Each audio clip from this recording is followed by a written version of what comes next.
যদি আপনি প্রোটিন বেশি লাগে, জিম করেন বা আপনার শরীরটা বেশি দুর্বল থাকে, সেই ক্ষেত্রে কিন্তু মহিষের মাংসটা গ্রহণ করতে পারেন, কারণ এতে প্রোটিনটা তুলনামূলক একটু হলেও বেশি।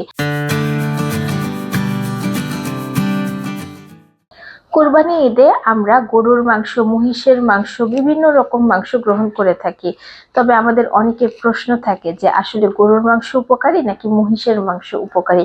দেখুন, গরুর মাংস তুলনামূলকভাবে একটু স্বাদ বেশি হয়, কারণ এতে স্যাচুরেটেড ফ্যাট বেশি থাকে, এতে চর্বি বেশি এবং গরুর মাংসটা সুস্বাদু নরম হয়। অন্যদিকে মহিষের মাংসতে আঁশ বেশি থাকে, তুলনামূলক প্রোটিন মহিষের মাংসে বেশি এবং মহিষের মাংসে চর্বিটা কম থাকে।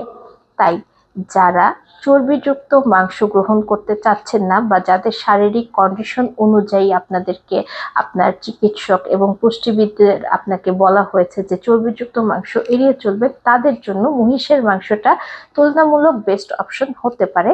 তবে সেটা কতটুকু খাচ্ছেন সেই পরিমাণটা নির্ধারণ করা জরুরি। তবে যদি আপনি প্রোটিন বেশি লাগে, জিম করেন বা আপনার শরীরটা বেশি দুর্বল থাকে, সেই ক্ষেত্রে কিন্তু মহিষের মাংসটা গ্রহণ করতে পারেন, কারণ এতে প্রোটিনটা তুলনামূলক একটু হলেও বেশি।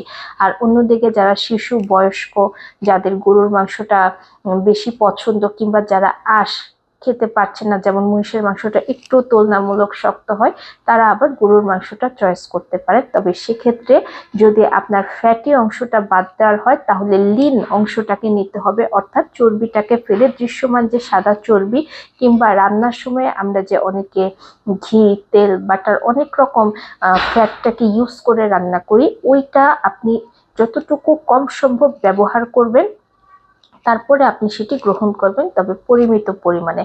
অর্থাৎ গরুর মাংস এবং মহিষের মাংসের মধ্যে তুলনাটা হবে আসলে আপনার শারীরিক অবস্থা অনুযায়ী, এবং দুটো মাংসই আপনার জন্য উপকারী।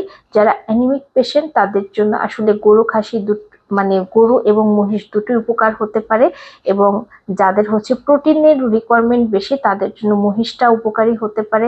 যারা স্যাচুরেটেড অংশটা বাদ দিতে চাচ্ছেন তাদের জন্য মহিষটা উপকারী হতে পারে। আবার যারা এদিকে নরম মাংস চাচ্ছেন বা যাদের খেতে সমস্যা, তাদের জন্য কিন্তু গরুর মাংসটা উপকারী অপশন হতে পারে।